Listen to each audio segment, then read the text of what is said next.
So I recently started working on this cinematic shot that I'm recreating, and it's basically from a movie. It's from Jurassic World, where Claire basically releases a T-Rex and then the T-Rex chases after her. And while recreating this shot, I realized that there are certain things about making cinematics that aren't really going to be obvious to the beginners.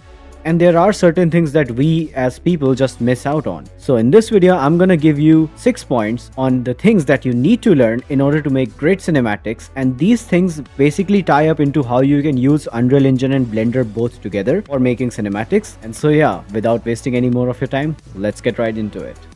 So the very first thing that I would suggest you is to learn basic 3D modeling. That includes both hard surface and organic modeling. The reason why I'm saying this is because let's say you want to make a creature for yourself in your cinematic shot, then you have to learn some kind of organic modeling, and hard surface modeling is just as important. With hard surface modeling, you will learn how to develop weapons, make weapons, how to model those, how to model armor pieces. You can even make mechanical robots with hard surface modeling. And this is basically going to be your bread and butter about making cinematics, because without having custom models to give your metahumans the original look that you desire, you need to give them custom clothes, you need to give them custom makeup, maybe even custom hair, and basic amount of 3D modeling that you need to figure out in order to make clothes, armors, weapons, and even objects in the scenery. When you do try to make your cinematic look original, you have to develop your own assets. So let's say you are customizing your metahuman. You have to learn how to give them custom makeup, custom hair, custom clothes, and you need to model those things. So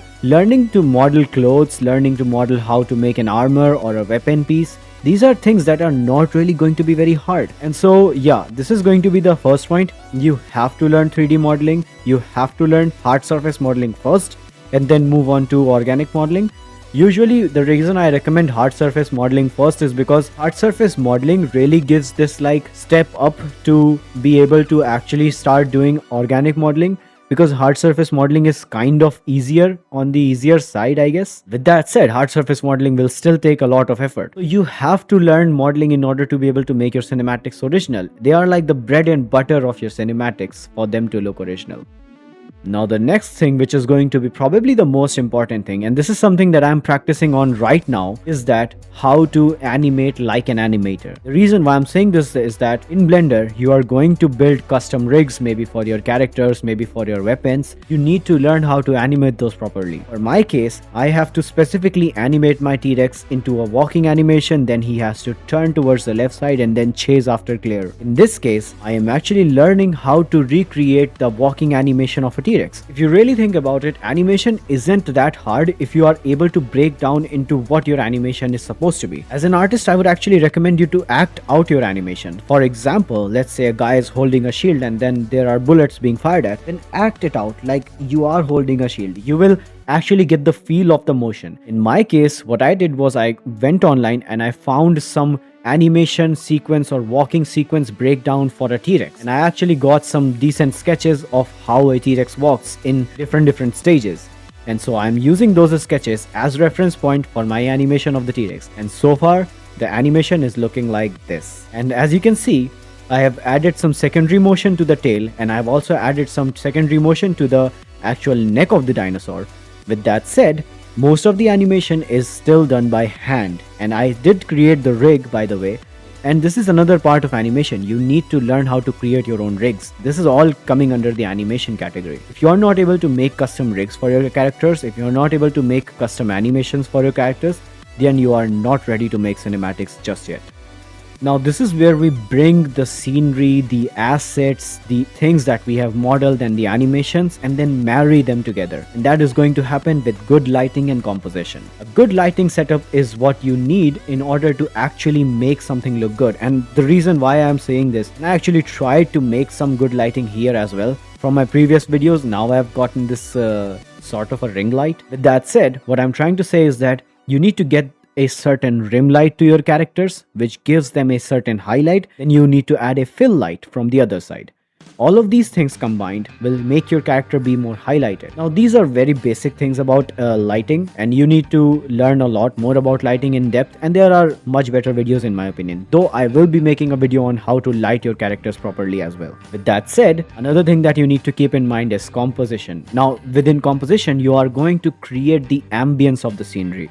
Let's say you are making a scenery where there is fog or there is fire. You need to add ambers, you need to add some flair to the scenery. That will actually give the composition or the whole scene an artistic feel. This is what you need. This is exactly what is going to make the whole scenery look actually cinematic. A lot of people are really amazing at 3D modeling, really amazing at animation, but when they finally put those things together, something just feels off. And I can tell you right now, the thing that is off is usually going to be lighting and the ambience that I have created with the composition. Ambience and the lighting that they tried to make is kind of lacking, which is why their animation looks lackluster, even if the animation at its core is really complex and good. This is something that you learn with experience. You will have to make a few cinematics that look mediocre in order to finally get to a place when you start making cinematics that look good. One thing that you realize within 3D softwares while making complete animations is that you can actually use hacks that are not really possible in real life or are at least very hard to pull off. For example, let's say you want to add a rim light to your character. You can just pair a light to the side of your character and that will look really good, right? And so yeah, lighting and composition is probably going to be one of the most important things. Now the fourth thing is going to be the scene layout and set dressing. If you have finally set up a basic scenery and a basic character within your scenery, now once you are done with that, next step is going to be set dressing. And that is when you are going to block out the scenery with basic shapes such as cylinders and cubes in order to actually have an idea of what you need to add in the future. Let's say I'm going to add a few pillars in a certain room. I'm going to just add certain cylinders to see what the basic look and the shadows act will be when the pillars are finally added. And so basically blocking out is going to be used in two ways. You are not just going to fill up the scenery with basic shapes and then replace those with complex assets. No, that's not how it works. You will actually see how that blockouts affect the lighting throughout the scenery. You need to actually add basic textures to those blockouts as well, ideally, in order to get the exact reflection or the lighting bounces that you desire. And once you utilize blockouts in this way, you will realize that your blockouts are going to aid into your scenery. Because I've seen so many people who block out their scenery so well, and then once they finally put the final assets there, the scenery looks mediocre. The reason is they fucked up the lighting and the composition by blocking out too much or blocking out too less, and in the right places or wrong places. What I'm trying to say is that set dressing your and blocking out your scenery is not going to be just about where you need to place your assets, but also about how that asset will affect the lighting and the composition of the scenery. And that is why set dressing and scene layout is very important.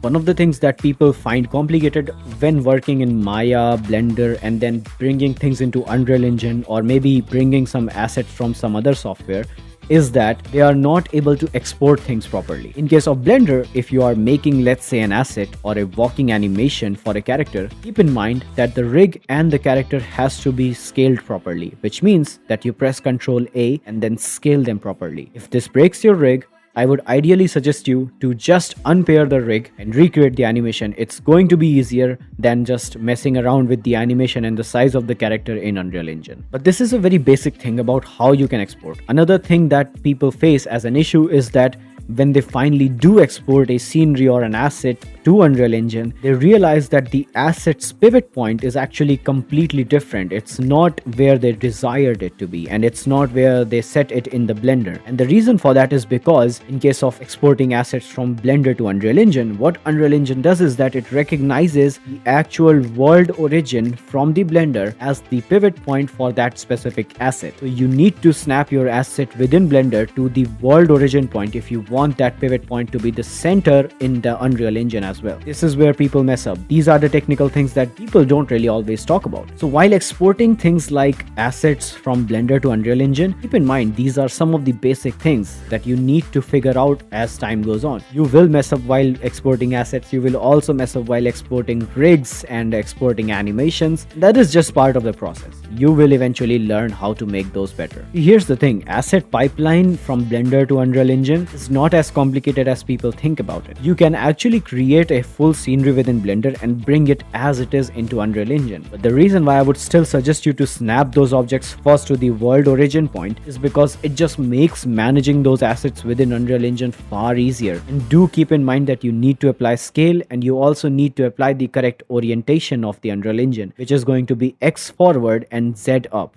Now, after you have completed all of these things, the final thing that you're going to learn is how to use the sequencer. And it seems simple enough because sequencer is just like another timeline or a graph editor from Blender. But it's actually not exactly as that. The thing is, with sequencer, you actually get a lot more options. You get control over even particle effects per se. And how to use the sequencer properly is something that you are only going to learn with experience. You actually can do motion matching within sequencer. You can do different character animation blending within the sequencer. You can trigger events within the sequencer because the sequencer is kind of developed also for game designing. And so these are the things that you will learn with experience. What I'm trying to say is that sequencer and animation blending or motion matching within the sequencer of Unreal Engine is going to be something that you learn with experience.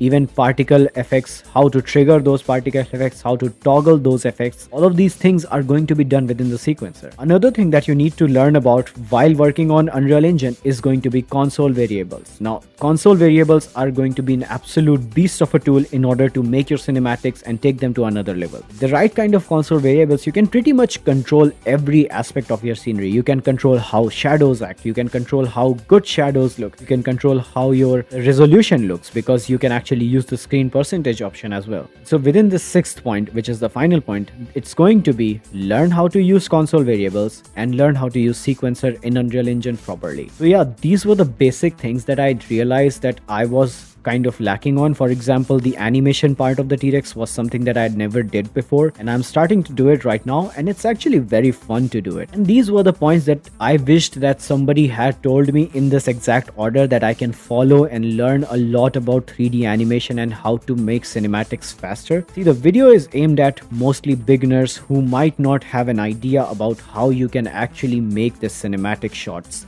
or how to approach learning how to make a cinematic shot. And so basically I tried to give you a simplified overview of what are the things that you need to focus on. So yeah, with that, I hope you have a good one.